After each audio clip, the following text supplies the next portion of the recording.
Hybrid warfare है क्या या मालूमाती जंग जिसे हम कहते हैं, ये क्या है, ये इससे कौन कौन से चैलेंजेस हमारे सामने आ रहे हैं, इसको डील कैसे किया जा रहा है, इस तमाम सूरत हाल पर बात करने के लिए हमारे साथ इन स्टूडियो मौजूद हैं। हमें ज्वाइन कर रहे हैं सीनियर तज्जियाकार मेजर रिटायर्ड मिसम रजा साहब। सर बहुत शुक्रिया हमें वक्त देने के लिए, आप हमारे स्टूडियो में तशरीफ लाए। कैसे हैं सर आप? अल्हम्दुलिल्लाह बिल्कुल ठीक ठाक। सर आपने इंट्रोडक्शन में तो सुन लिया होगा जैसे मैंने बात की सारी।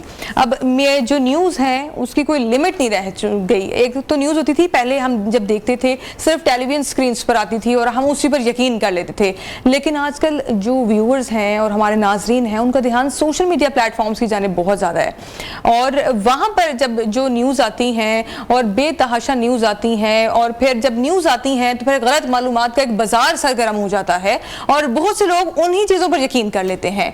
तो इस तरीके से जो लोगों का माइंड सेट है वो भी अफेक्ट किया जा रहा है। जहाँ एक जानिब सही न्यूज़ मार्केट में आ रही है, दूसरी जानिब गलत न्यूज़ भी आ रही हैं, और फिर जो देखने वाले हैं जिसके आगे जो जब वो ऐप ओपन करता है और आती है चीज़ वो उस पर बिलीव कर लेता है। तो आपसे मैं सबसे पहले तो ये जानना चाहूँगी, जैसे मैंने इंट्रोडक्शन में कहा, ये हाइब्रिड वॉरफेयर है क्या, जिसे हम मालूमाती जंग भी कहते हैं, और इसके सोर्सेज क्या हैं, क्या ये रवायती जंग से वाकई में मुख्तलिफ है?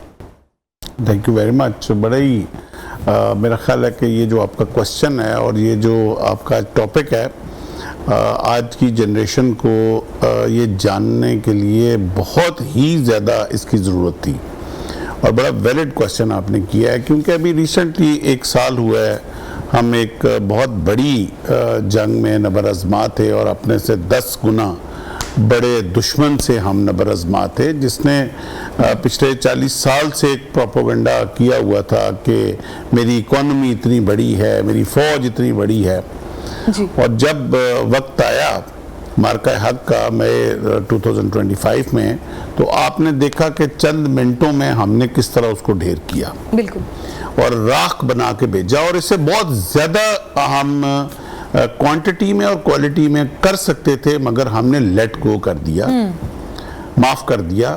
जाओ माँ के बच्चों, 50 जहाज हमने एट ए टाइम लॉक किए थे, मारे 8, बाकियों को जाने दिया, माँ के बच्चे थे। हमने कहा आइंदा ना आना, और वो नहीं आएंगे आइंदा, आई गारंटी यू आइंदा कभी नहीं आएंगे। जो दुर्गत बनी है आना बनता भी नहीं है जी। अब ये इसकी तैयारी थी पीछे, ये ऐसे नहीं हो गया। ये जो सालों की जंगें होती हैं जो अब मिनटों में सुकड़ गई हैं, इसको हाइब्रिड वॉरफेयर कहते हैं। अच्छा। इसको 5th जनरेशन वॉरफेयर कहते हैं। थिएटर्स बदल गए हैं जंग के। पहले जंग दू-बदू होती थी, लेकिन ये मैं आपको बताता जाऊं कि वहां भी परसेप्शन जो है ना जंग की, वो बड़ी मैटर करती थी। मैं जिस तरह आका सल्लल्लाहु अलैहि वसल्लम की ज़िंदगी हमारे लिए अस्वा हसना है, तो आप फतह मक्का एक बहुत बड़ा लेसन है हमारे लिए। जिस तरह आपने रात को अपने ट्रुप्स को मक्का के इर्द गिर्द स्प्रेड किया और उनको बोला कि आप मशलें जला दें रात को, वो तादाद तो थी ही ज़्यादा, मगर जिस तरह वो स्प्रेड हुए उससे, और जब मशलें जली तो एक परसेप्शन बिल्टअप हुआ कि बहुत बड़ी मदीना से मुसलमानों की फौज आ चुकी हुई है और मक्के को घेर लिया। वेरस की स्ट्रेंथ इतनी नहीं थी, लेकिन परसेप्शन बिल्ड हो गया। This perception was first time introduced in फतह मक्का बाय आका सल्लल्लाहु अलैहि वसल्लम। उसके बाद इनोवेशंस जंगों में आती गई। सेकेंड वर्ल्ड वॉर में बहुत ज़्यादा इनोवेशंस आई, एविएशन इन्वॉल्व हो गई, टैंक्स इन्वॉल्व हो गए, एंटी आर्मर इन्वॉल्व हो गया। मगर जब से ये साइबर वॉरफेयर आया, इसने बिल्कुल जंग का थिएटर चेंज कर दिया। अच्छा। पहले जंगें तब होती थी जब गोली चलती थी। अब इस वक्त जब मैं और आप इस प्रोग्राम में बात कर रहे हैं, जंग हम इस वक्त भी लड़ रहे हैं। ये जो आपका सवाल है ये भी जंग का हिस्सा है, जो मेरा जवाब है वो भी जंग का हिस्सा है। बहुत खूबसूरत बात की है सर आपने, बिल्कुल। अब गोली की जरूरत नहीं है जंग लड़ने के लिए, और पहले फौजें जंग लड़ती थी। अब मुल्क का, कौम का हर फर्द, हर बच्चा जंग लड़ रहा है, बिल्कुल। और ये माइंड प्रिपरेशन जो है, ये through media, through digital media, और मोरल को कौम का डाउन करना है, कौम का अप करना है, डिस्ट्रीब्यूट कैसे कौमों को किया जाना है, कौमों के अंदर इंतशार कैसे फैलाया जाना है। हमसे बहुत बड़ी बड़ी इकोनॉमी वाले और हमसे बड़ी फौज वाले मुस्लिम कंट्रीज, इजिप्ट था जी, लेबनान है, सीरिया बहुत बड़ी फौज थी हमसे, सूडान हमसे बहुत बड़ी फौज थी, लेकिन इसी मीडिया वारफेयर के तहत दुश्मन ने इस तरह डिसइंटीग्रेट किया उन मुल्कों को कि आज उनकी फौजें कहीं एग्जिस्ट ही नहीं करती, वो मुल्क कहीं एग्जिस्ट नहीं करते, एक गोली चले बगैर मुल्क फना हो गए। ये है हाइब्रिड वॉरफेयर। जी। अच्छा सर, इस तमाम सूरत हाल में हम जब बात करते हैं जंग की और खासतौर पर मार के हक का, जैसे आपने जिक्र किया, मल्टी डोमेन ऑपरेशंस की टर्म हमने देखा बार बार इस्तेमाल की जा रही थी, तो ये मल्टी डोमेन ऑपरेशंस में क्या मुख्तलिफ ज़राई इस्तेमाल होते हैं, जैसे अभी आपने जिक्र किया? मल्टी डोमेन ऑपरेशंस वही जो मैंने आगे जिक्र किया कि अब सिर्फ वो फौज नहीं जंग लड़ रही जो बॉर्डर के ऊपर है, जो क्रॉस एनिमी जो फेस कर रही है, सिर्फ वो फौज नहीं लड़ रही, पीछे पूरी एक होती है टैक्टिकल वॉरफेयर, कि जिसको मैं ये कह रहा हूँ कि जो फौज टैक्टिकली प्लेस होती है और दुश्मन के साथ वो फेस टू फेस नवर आजमा होती है, उसको टैक्टिकल थिएटर है, वो एक स्फीयर है जंग का। अब उसके पीछे पूरा एक मैकेनिज्म इंफॉर्मेशन का काम कर रहा है, साइबर का काम कर रहा है, स्पेस का काम कर रहा है, उनको स्पेस से इंफॉर्मेशन। अब जो हमने राफेल गिराए वो हमने स्टैंड ऑफ डिस्टेंस से गिराए, वो उनके राफेल तो हमने देखे ही नहीं। बिल्कुल। हमारे JF-17 थंडर जो थे वो तो 200 नॉटिकल माइल दूर खड़े थे, इतनी दूर से ही उनको नेविगेट कर लिया, दूर से। अब इतनी दूर से वो इंफॉर्मेशन किसने दी, वो एक्यूरेट गाइडेंस मिसाइल्स की किसने की? ये अब वो जब पहले डॉग फाइट्स होती थी एयरफोर्स में, जहाज आमने सामने आते थे, एक दूसरे को डाइव करते थे।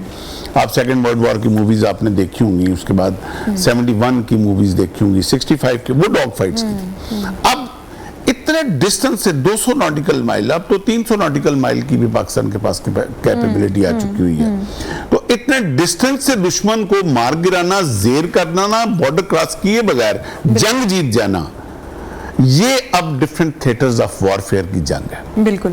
अच्छा सर, ये कहिएगा कि आपके ख्याल में पाकिस्तान को इस वक्त सबसे बड़े सिक्योरिटी जो चैलेंजेस हैं वो सिर्फ अस्करी महाज पर दरपेश हैं, या जैसे अभी हम जिक्र कर रहे हैं मालूमाती या डिजिटल महाज पर भी ये चैलेंजेस फेस करने पड़े हैं पाकिस्तान को भी? देखिए, पाकिस्तान को जो इस वक्त चैलेंजेस हैं वो पाकिस्तान को अपनी सबसे बड़ी इस वक्त दुनिया को पाकिस्तान से जो तकलीफ है वो है क्या, और ये सारी मुसीबतें कहीं भी कुछ होता है, मुसीबत पाकिस्तान के ऊपर क्यों आती है? सबसे पहले इम्पैक्ट ही पाकिस्तान के ऊपर इम्पैक्ट क्यों आता है? इसकी थोड़ी सी मैं आपके सुनने वालों को यहाँ आगाही देता जाऊं। मैं खुद भी तालिब इल्म हूं कि जिस दिन पाकिस्तान बना था, दो कौमी नजरिया जिस दिन लॉन्च हुआ था, और ये दो कौमी नजरिया जो है ये लोग समझते हैं कि 1940 में मीनार पाकिस्तान के ऊपर अनाउंस हुआ।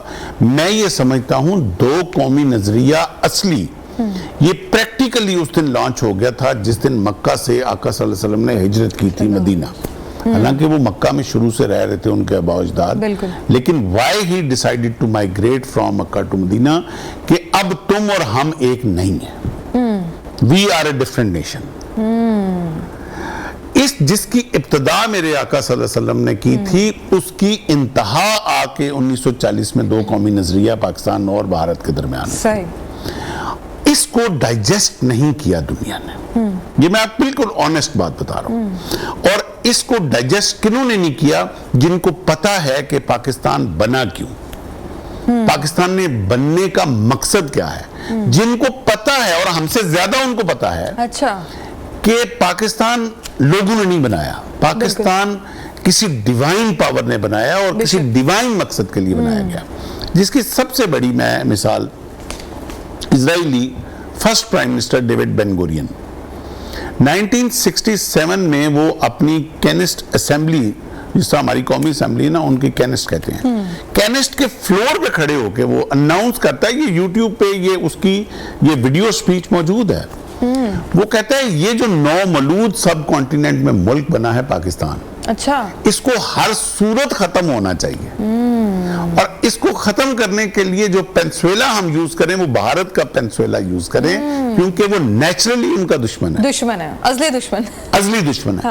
اب یہ 1965 میں وہ دیکھیں کہاں بیٹھ کے وہ پاکستان کو ختم کرنے کی بات کر رہا ہے، تو کیا آج وہ بات ختم ہو گئی ہے؟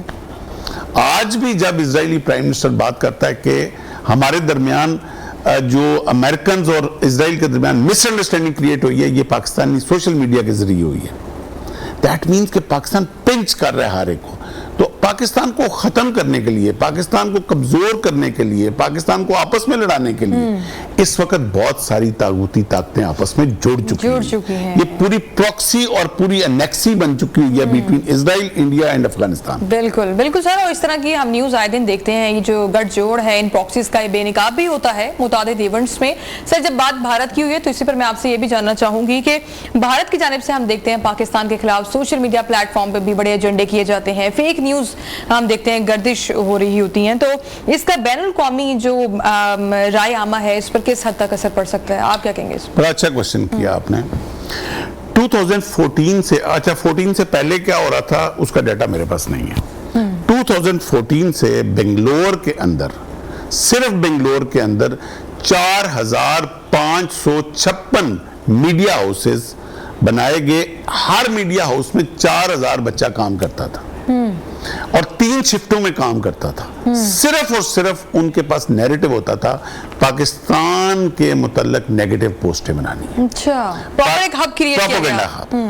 پاکستان فوج کے بارے میں نیگیٹو پروپیگنڈا کرنا ہے، پاکستان کے نیوکلیئر پروگرام کے بارے میں نیگیٹو پروپیگنڈا کرنا ہے، اور وہ پیجز جو ہیں وہ کوئی انڈین پیجز نہیں بنتے تھے، وہ پاکستان کے نام سے ہی جو پاپولر کو پولیٹیکل پارٹی ہے اس کا نام یوز کر کے اس کا پیج بنا کے اس کے اوپر وہ پوسٹیں اپلوڈ ہوتی گئیں، اور ہمارے معصوم لوگ ان کو لائکس کرتے گئے، فالو کرتے گئے اور ان کو بلیو کرتے گئے، جبکہ جب ان کو ٹریک کیا گیا ان کے ایڈریسز وہ سارے وہ بنگلور کے اسی میڈیا ہاؤسز سے بن رہے تھے۔